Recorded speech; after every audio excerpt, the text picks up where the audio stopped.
ശബരിമലയിൽ നടന്ന സ്വർണ്ണക്കൊള്ള അത് അക്കമിട്ട് നിരത്തുന്ന ദേവസ്വം വിജിലൻസ് റിപ്പോർട്ടാണ് ഈ കാണുന്നത്. ഉണ്ണികൃഷ്ണൻ സ്പോൺസർഷിപ്പിന്റെ മറവിൽ നടത്തിയത് വലിയ തട്ടിപ്പുകളാണ്.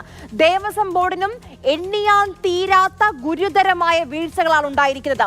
വൻ ഗൂഢാലോചന എന്ന വാദം ബലപ്പെടുത്തുന്നതാണ് റിപ്പോർട്ടിലെ ഓരോ പരാമർശങ്ങളും. ആർ അനന്തകൃഷ്ണൻ നമുക്കൊപ്പം തിരുവനന്തപുരത്ത് നിന്ന് വിവരങ്ങളുമായി ചേരുന്നുണ്ട്. അനന്തൻ, സമഗ്രമാണ് ഒരു പക്ഷേ ഈ റിപ്പോർട്ടെന്ന് നമുക്ക് പറയാം. കാരണം 1998 മുതൽ വിജയ് മല്യ സ്വർണം പൂശിയത് മുതൽ ഇങ്ങോട്ട് എന്തൊക്കെ നടന്നു, എന്തൊക്കെ തിരിമറികൾ നടന്നു, എന്തൊക്കെ ക്രമക്കേടുകൾ നടന്നുവെന്ന് ഈ റിപ്പോർട്ടിൽ പരാമർശിക്കുന്നുണ്ട്. ആർക്കൊക്കെ എതിരെ നടപടി വേണമെന്ന് ശുപാർശ ചെയ്യുന്നുണ്ട്. അത് എന്തുകൊണ്ടാണെന്ന് കൂടി ശുപാർശ ചെയ്യുന്നുണ്ട്. തട്ടിപ്പിന്റെ വ്യാപ്തി, തട്ടിപ്പിന്റെ ആഴം വ്യക്തമാക്കുന്ന സമഗ്ര ചിത്രമാണ് ഈ റിപ്പോർട്ടിലുള്ളത്. അനന്തൻ, ആര്യ, നമുക്ക് ഇതിനു മുൻപ് വന്ന ഡോക്യുമെന്റ് എന്ന് പറയുന്നത് ഹൈക്കോടതിയുടെ ഉത്തരവിന്റെ പകർപ്പാണ്. ഇനി ഞാൻ മനസ്സിലാക്കുന്നത് ഈ ദേവസ്വം വിജിലൻസിന്റെ റിപ്പോർട്ടിലെ കാര്യങ്ങൾ അത് കൂടുതൽ പബ്ലിഷ് ചെയ്യാതെയാണ് ഉത്തരവ് വന്നിട്ടുള്ളത് എന്നുള്ളതാണ്.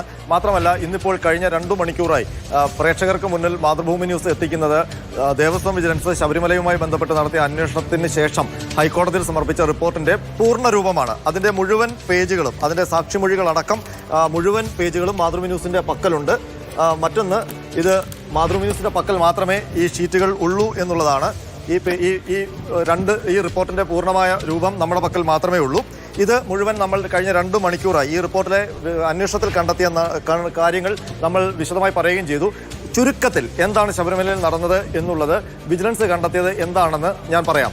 1998 UV ഗ്രൂപ്പ് ശബരിമല സന്നിധാനത്തെ ശ്രീകോവിലിൽ സ്വർണം പൊതിഞ്ഞിരുന്നു. അവിടെ സ്വർണ്ണ ബോളുകൾ ഒട്ടകത്തോലിന്റെ അടിയിൽ വെച്ച് അടിച്ചു പരത്തി ഷീറ്റുകളാക്കി ഒട്ടിച്ചാണ്, കോപ്പർ പ്ലേറ്റിന് മുകളിൽ ഒട്ടിച്ചാണ് ഗോൾഡ് ക്ലാഡ് ചെയ്തത്. അതിൽ കൂടുതൽ ശോഭ കിട്ടാൻ വേണ്ടി മുൻവശത്തെ വാതിലിലും ദ്വാരപാലക പാളികളിലും കൂടുതൽ 15 മുതൽ 16 പാളികൾ വീതം ഒട്ടിച്ചുകൊണ്ടാണ് ആ കവചമുണ്ടാക്കിയത്. അപ്പോൾ ദ്വാരപാലക ശില്പങ്ങളിൽ മാത്രം ഏതാണ്ട് 1.5 കിലോയോളം സ്വർണം കയറിയിട്ടുണ്ട്. ഇനി 2019 ഈ സ്വർണ്ണ പാളികളാണ് ചെമ്പ് പാളികൾ എന്ന് മുരാരി ബാബു അടക്കമുള്ളവർ രേഖകളുണ്ടാക്കി ഉണ്ണികൃഷ്ണൻ പോറ്റിക്ക് എടുത്തു കൊടുത്തത് എന്നാണ് ദേവസ്വം വിജിലൻസ് കണ്ടെത്തിയിരിക്കുന്നത്. ഇനി നമുക്ക് ഏറ്റവും പ്രധാനപ്പെട്ട കാര്യം, 2019 ഈ ചെമ്പ് പാളികൾ സ്വർണം പൂശാൻ എന്ന പേരിൽ ഉണ്ണികൃഷ്ണൻ പോറ്റിക്ക് ഈ കവചങ്ങൾ എടുത്ത് കൊടുക്കുമ്പോൾ അത് പോയ വഴി കൂടി വിജിലൻസ് കണ്ടെത്തിയിട്ടുണ്ട്.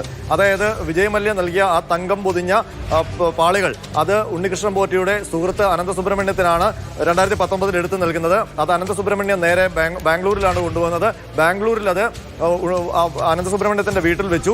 അതിനുശേഷം ഇത് ഹൈദരാബാദിൽ നാഗേഷ് എന്ന് പറയുന്ന ഒരാൾക്ക് കൈമാറി. നാഗേഷ് 39 ദിവസം സ്വന്തം കയ്യിൽ വെച്ചു. അതിനുശേഷം നാഗേഷാണ് ഈ പാളികൾ സ്മാർട്ട് ക്രിയേഷൻസിൽ, ചെന്നൈ സ്മാർട്ട് ക്രിയേഷൻസിൽ എത്തിക്കുന്നത്. അവിടെ കൊണ്ടെത്തിച്ചിട്ടാണ് സ്വർണം പൂശുന്നത്. അപ്പോൾ ആ കാര്യങ്ങൾ ഒരു സംശയം ഉണ്ടാകുന്നത് നാഗേഷ് എന്തിനാണ് ഇത് കൈവച്ചതാണ്. നമുക്ക് അനുമാനിക്കാൻ കഴിയുന്നത് ഒറിജിനൽ പാളികൾ നാഗേഷ് മാറ്റിവെച്ചതിന് ശേഷം ആ ഒറിജിനൽ പാളികളുടെ മോൾഡ് എടുത്ത് അതിന്റെ ചെമ്പ് പ്രിന്റ് എടുത്ത് ആ ചെമ്പ് പ്രിന്റാണ് സ്മാർട്ട് ക്രിയേഷൻസിൽ എത്തിച്ചു എന്നുള്ളതാണ്.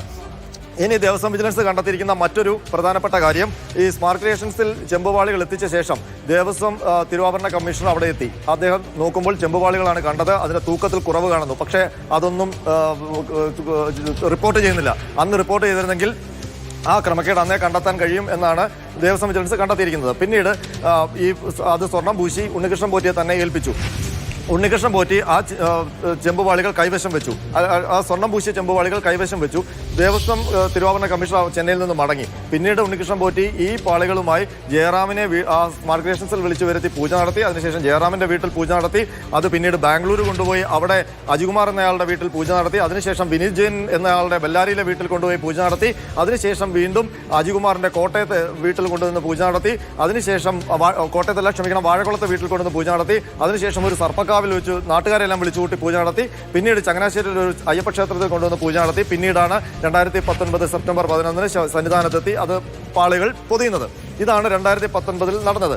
ഇതിനുശേഷം 2025 ഇതേ പാളികൾ വീണ്ടും കൊണ്ടുപോകാനുള്ള ശ്രമമാണ് ഉണ്ണികൃഷ്ണൻ പോറ്റി നടത്തിയത്. ഇതുമാത്രമല്ല, 2019 ഈ കവചങ്ങൾക്കൊപ്പം സ്വർണ്ണവാതിലും സ്വർണ്ണ കട്ടളയും കൊണ്ടുപോയി. അപ്പോൾ അതേപോലെ തന്നെ 2025 ഈ വാതിലിനും കട്ടളപ്പടിക്കും കേടുപാടുണ്ടെന്നൊരു റിപ്പോർട്ടുണ്ടാക്കി.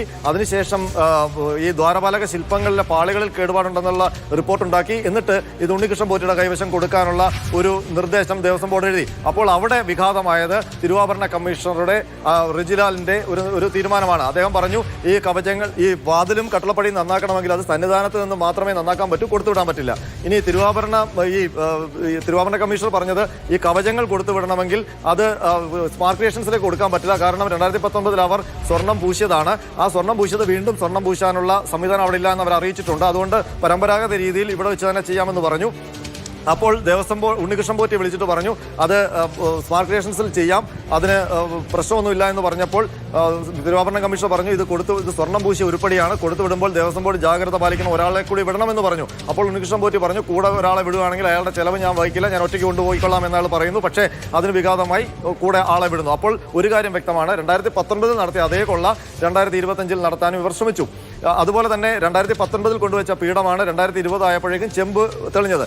ആ ചെമ്പ് തെളിഞ്ഞതിനെ തുടർന്ന് 2020 ഇതിന്റെ മൗൾഡ് എടുത്ത് അത് മാറ്റിവെക്കാനുള്ള ശ്രമം നടത്തി. അത് നടക്കാതെ പോയി. അത് അളവ് ചേരാതെ പോയപ്പോഴാണ് അത് വാസുദേവൻ എന്നാളുടെ കോട്ടയത്തെ വീട്ടിൽ വെക്കുകയും പിന്നീട് അത് ഏറ്റവും ഒടുവിൽ അത് കാണാതെ പോയെന്നൊക്കെ ഉണ്ണികൃഷ്ണൻ പോറ്റി പറയുമ്പോൾ ഏറ്റവും ഒടുവിൽ അയാളുടെ സഹോദരിയുടെ വീട്ടിൽ നിന്ന് കണ്ടെടുക്കുകയും ചെയ്യുന്നത്. അപ്പോൾ ഒരു കാര്യം വ്യക്തമാണ് ആര്യ, നമ്മൾ എന്താണോ കണ്ടെത്തിയിരുന്നത് ഏതാണ്ട് കഴിഞ്ഞ ആഴ്ച ശബരിമല സന്നിധാനത്തെ ദ്വാരപാലക പാളികൾ ഈ സന്നിധാനത്തെ സ്വർണ്ണക്കൊള്ളയിൽ മാതൃഭൂമി ന്യൂസ് പുറത്തുവിട്ടുകൊണ്ടിരുന്ന ഓരോ തെളിവുകൾ, ഓരോ പ്രതികരണങ്ങൾ അത് ശരിവെക്കുന്നതാണ് ഇപ്പോൾ ദേവസ്വം വിജിലൻസിന്റെ ഹൈക്കോടതിയിൽ സമർപ്പിച്ച ഈ റിപ്പോർട്ട് എന്ന് പറയുന്നത്. അതിൽ കൃത്യമായി തന്നെ എന്തുകൊണ്ടെന്ന് എഴുതിയിട്ടുണ്ട്. പലപ്പോഴും ബോധപൂർവമാണ് ചെമ്പ് തകിടുകൾ എന്ന് എഴുതിയത് എന്ന് ഈ അന്വേഷണ റിപ്പോർട്ടിൽ പറയുന്നുണ്ട്. അതായത് ഗൂഢാലോചന നടന്നു, ക്രിമിനൽ ഗൂഢാലോചന നടന്നു എന്നതിന്റെ തെളിവ് കൂടിയാണ് അല്ലെങ്കിൽ സാക്ഷ്യപ്പെടുത്തുകയാണ് ഈ അന്വേഷണ റിപ്പോർട്ട്.